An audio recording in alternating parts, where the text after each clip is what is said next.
What's going on, everybody? Welcome to the Chapter channel.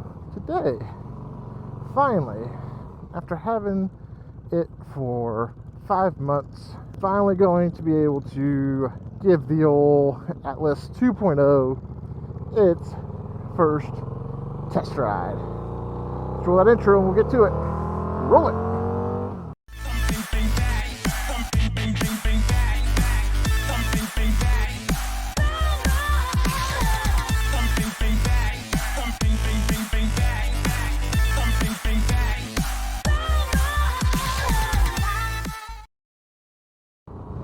Alright, so I thought it was very fitting anyway that the first test ride with the new helmet came on the first moto vlog with the new bike. Yes, for those who have missed it, it is the 2012 Harley Davidson V-Rod. This is just completely different than anything else I am used to riding. Same with this helmet. It is like anything else I'm used to wearing. This is very different. It's kind of weird, actually. The fact that it's so light, like I can really just bounce my head from side to side. It's like I don't even feel it on there, and that's even with all my GoPro equipment resting on there. My wife and I have about an hour after work here today, so she's gonna go ride with me while I moto vlog. This helmet isn't quite set up yet for the dual vlogging. I wanted to make sure I really liked it a lot before I put the Senna and everything else on. So until that actually happens, it's just going to be listening to me. Ruroc, I feel, gets a lot of crap, but they also get a lot of praise, just depending on who you talk to. And I'm here to tell you today that I am all about giving my very blunt opinion. I don't care if I hurt anyone's feelings or anything along that line. I am going to tell it like it is.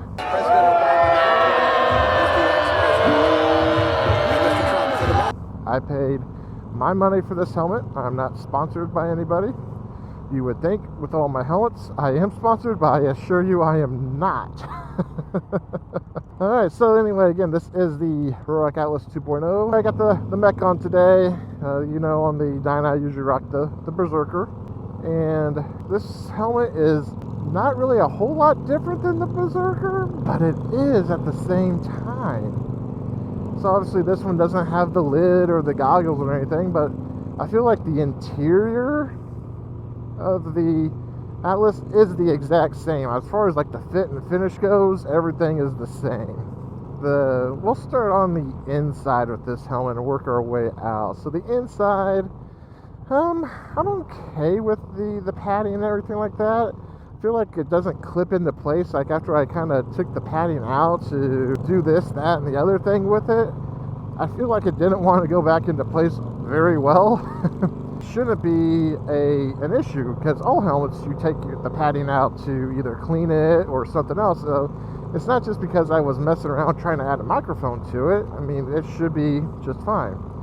Now eventually I was able to get it kind of lined all the way back up. I feel like the one area I really kind of struggled to get back on was the chin curtain. It just, for some reason, I couldn't get it to actually sit back in there. Alright, so while we're talking about the inside with the comfort of the Atlas, let's just go ahead and get the monkey off our back, and let's talk about the wind noise. I know I mentioned in my review of the Bersekrer that it was a very noisy helmet. Now again, I need to clarify that. It's noisy for a moto vlogger. For people such as myself, it is perfectly fine if I am not moto vlogging. And the only problem that I have with it while moto vlogging is that I do find I tend to yell with this helmet, or this style helmet, because I feel like the wind noise is so loud inside of here, I have to scream through the top of my lungs and blah, blah, blah, blah, blah, blah, blah.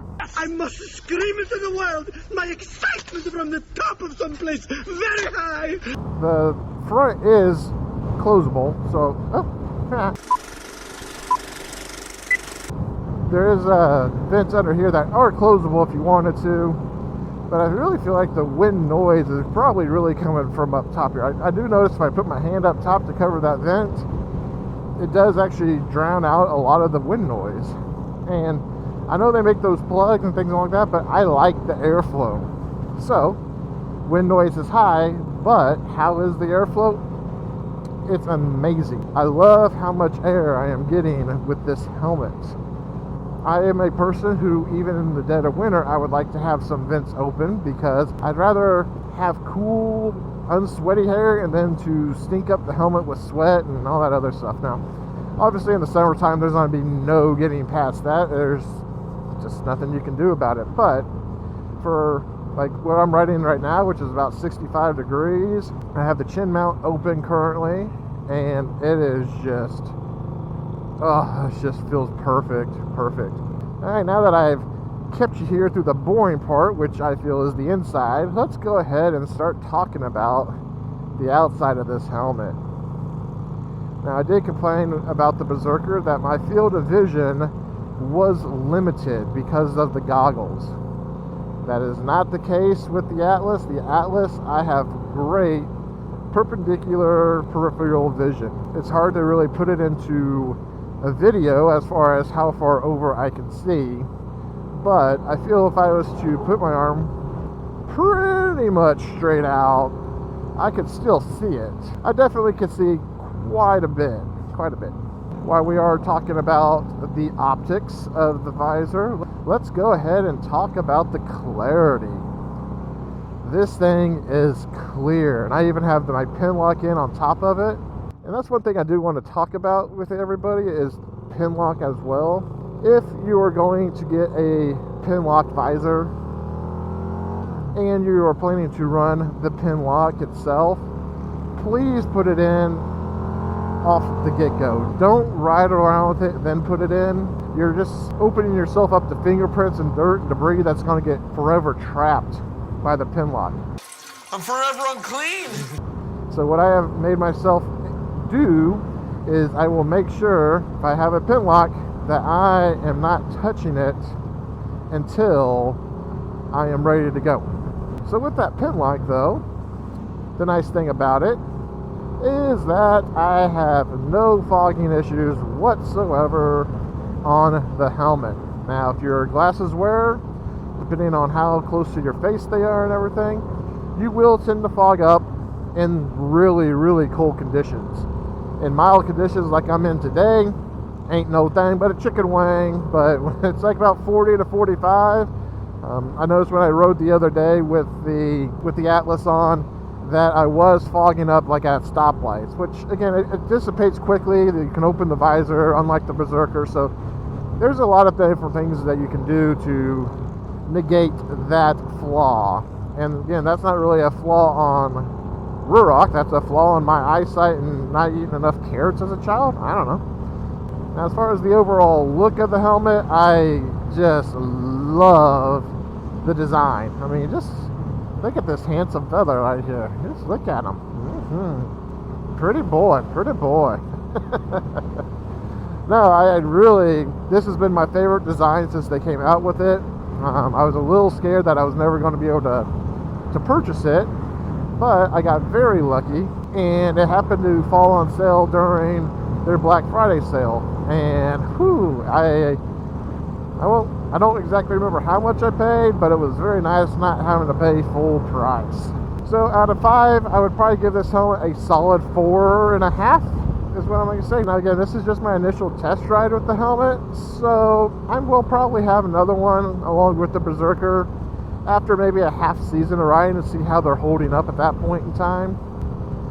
But for now, go ahead and post your comments below. I know, like I said at the beginning of the video, some of you think Ruroc is cool, some might think it's a trend and it will go away, but I really do think they are here to stay. The reason I think they are here to stay is because they have been around in the snowboarding game for quite some time, and they have continued to improve that area. So I have no doubt in my mind, given how their marketing and their development and their factory building is going, that they're going to be a player for quite a long time in the future. So with that being said though, I will catch you guys on the next dark side, as this is the way. Ciao for seeing you. Later.